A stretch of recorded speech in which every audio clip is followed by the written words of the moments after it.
This one takes place in 1993 and is less well known than Dyatlov Pass, but as far as I'm concerned, it's even more disturbing. Our story starts with a woman named Lyudmila Ivanovna Korovina, who was by all accounts a force to be reckoned with. At least that's what her daughter and students would say.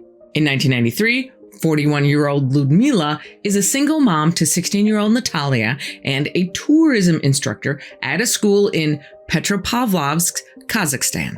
Little disclaimer, I don't speak Russian, so I apologize if I mess up these names.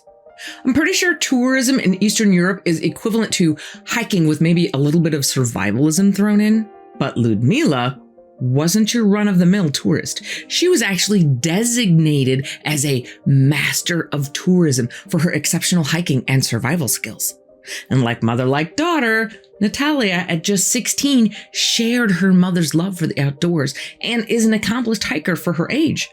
In 1993, the student tourism club that Lyudmila headed up decides to participate in the annual Turiada, which is an event encouraging mass hikes in the forest and mountains. They decide on an area of the Khamar-Daban mountains, just to the south of Lake Baikal. Point of interest on Lake Baikal. It's supposedly the world's oldest lake and is only the 7th largest lake by surface area, but because it's also the deepest lake at over a mile, this one lake holds 22 to 23% of the world's fresh surface water, more than all of the North American Great Lakes combined. Holy crap! And not only is Lyudmila's group all in for it, but it's decided that 16-year-old Natalia is going to lead her own group as well, with the two groups taking different paths, but meeting up at 4 points along the way. Now, this area of the Khamar-Daban Mountains is a popular tourist spot and considered a very safe place to hike, especially in the summer, which is when they plan to go. So the groups start to prepare months in advance, training and planning their routes and figuring out how much food they're going to need, all that stuff. And the hike isn't supposed to be too hard. It's a level 3 out of 5, but everyone who knows Lyudmila knows that even if it's an easy hike, she's going to push you and make sure that you leave that hike a better person than when you started it. She was said to be really good at taking advantage of any adversity as an opportunity to teach her charges how to overcome. So she's tough, but she's also a mom, and her students love her for it. Many former students would later talk about how the lessons that they learned about life and themselves while under her direction would be the reason that they succeeded later in life. Korovina's group is made up of herself, Alexander Krisin, also known as Sasha, who is 23 years old and known to be the strongest member of the group. Incidentally, he was practically raised by Lyudmila, so is totally like a son to her. Tatiana Filipenko, 24, Timur Bapanov, 15, Victoria Zalazova, or Vicky, who's 16, who apparently Lyudmila didn't want to have in the group, as she is pretty well known to be a little bit of a complainer, but Lyudmila relents after a pleading phone call from Victoria's parents. Denis Shvatkin, 19, isn't originally selected for the group, but when a last-minute cancellation opens up, Denis jumps at the chance, leaving a note for his parents who were gone at the time, saying, "Gone to the mountains, see you soon."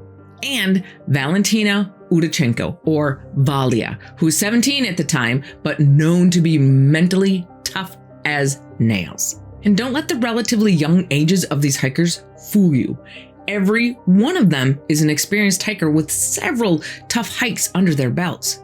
The group takes a train from Kazakhstan to the Lake Baikal region and starts on their hike either August 1st or 2nd from a little town called Marino. And the first couple of days are better than they expected. They managed to cover 44 miles or 70 kilometers and attain their goal to summit Kanulu, the highest point in the region, at about 7,800 feet or 2,300 meters. But all good things usually come to an end. Despite checking the weather forecast before leaving, which the meteorologist said was going to be gorgeous summer weather, which historically never drops below 50 degrees in the summer, The group had to face the fact that the meteorologists were wrong. Way wrong. A Mongolian cyclone is basically a hurricane going through the mountain range. The temperatures drop enough that there is snow mixed in with the rain at times, and there's enough rain dumped on them that the villages below them are wading through knee-deep water. Not ideal for hiking. So starting August 4th, they are now dealing with lower temperatures and driving rain. As they begin their descent, the group stops for a rest. Now here is where things get sketchy. They set up camp in a wide open plain. As it's often quoted, nothing there but rocks, grass, and wind. Keep in mind that they are being pummeled by hurricane-force winds. And there's a shelter not far away, back up the mountain, and a forest about 2.5 miles below them. So here's where the speculation starts. Some people say that Ludmila doesn't want to deviate from their path in either direction because that would delay them from meeting up with her daughter Natalia. Others say that the students are so exhausted from not only the hike, but the added weather complications that she knows they got nothing left. She has to stop there to give them a rest. Or she chose to camp there because she knew that the conditions would test the hikers' endurance. Whatever the reason, that's where they pitch their tents on that open plain. The wind is so strong they can't start a fire that night. But apparently, everyone's still feeling pretty good.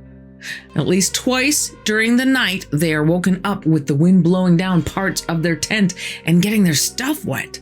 For the morning of August 5th, we have conflicting reports. One report says that they are able to make a fire and eat some breakfast, and Sasha mentions he's not feeling very well. Around 11 a.m., the group collects their gear and starts heading down the trail. The other report says that once morning finally comes, Ludmila sees that after days of being wet and cold, her hikers have nothing left in the tank, and she knows that they are in real danger of hypothermia. So she decides to take them all down the hill to the forest where they can start a fire and get warm. Interesting, considering that there's only one survivor, so only one person to tell us what happened. But we'll get to that in a bit. In either case, they only get about 30 feet when Sasha, who's at the back of the line, collapses to the ground, bleeding from his eyes and ears and foaming at the mouth. Ludmila runs to him to try to help him and directs everyone else to keep moving toward the forest without her. The hikers understandably hesitate, but they do as they're told and they start moving as a group. But as they start moving, they hear Ludmila cry out and turn around to see her suffering from the same horrible whatever it is that has struck down Sasha. They start to run back toward their fallen leader. Tatiana is the first one to reach her, but no sooner does she get there when she grabs her throat as if trying to breathe. The rest of the group watches in horror as she crawls over to a rock and starts beating her head on it harder and harder until she too falls limp. All hell breaks loose for the remaining four. Valya takes Vicky's hand to try to get her moving in the direction of the trees, but Vicky bites her hand. Dennis runs behind some rocks while Timur and Vicky start to run toward the forest, but they too are taken out by this unseen enemy and start ripping off their clothes. They too fall to the ground, bleeding from their eyes and ears and convulsing on the ground. That leaves just Dennis and Valya. Dennis tells Valya to grab her gear as he starts to reach for his. Valya turns around, grabs her pack, turns back to Dennis, and sees he too is now on the ground, bleeding from his eyes. Valya, standing in the middle of 6 of her closest friends who are now lying on the ground like a scene from a horror movie, is in a complete state of shock. Part of her is frozen with fear, just waiting for whatever has killed her friends to take her next. But survival mode kicks in as she grabs her stuff and starts blindly running toward the tree line. She basically runs until she can't run anymore, stops under a rock ledge for some protection from the still raging cyclone, crawls into her sleeping bag, and passes out either from fear, exhaustion, or both, only waking occasionally to the sound of trees crashing down around her from the wind. When she wakes up in the morning, she thinks, "Holy crap, I'm still alive." But now what? She hikes back to the hillside to see all 6 of her friends still in the same places they were when they collapsed the day before. She collects some food, a compass, a map, and sets out for who knows where. As she's walking along, trying to figure out where she is and get her bearings, she stumbles upon some electrical towers. Awesome! These must lead to a town somewhere, right? So she follows them until she discovers that the town that they lead to is a ghost town. So she finds some water pipes and follows them for a while. On August 9th, 4 days later, she finally makes it to the Snezhnaya River. As unbelievable luck would have it, at that moment, some Ukrainian kayakers from Kyiv are floating past that same spot on the river. They see Valia and call out to her, but Valia doesn't say a word. She looks like a zombie staring into space with blood all over her clothes. The kayakers keep going, thinking maybe they need to put some space between them. But then they stop. They can't just leave her there all alone. So they turn around and go back for her. This time, when Valia sees them, her sanity comes back for a moment and she waves at the hikers. Valia is rescued and taken to local police, where she manages to tell them enough of what happened for them to know they have 6 dead hikers on the mountain. For some weird reason, it takes rescuers 3 weeks to recover the bodies. They don't send out a search party until 12 days later on August 21st, and they don't find the bodies until August 26th.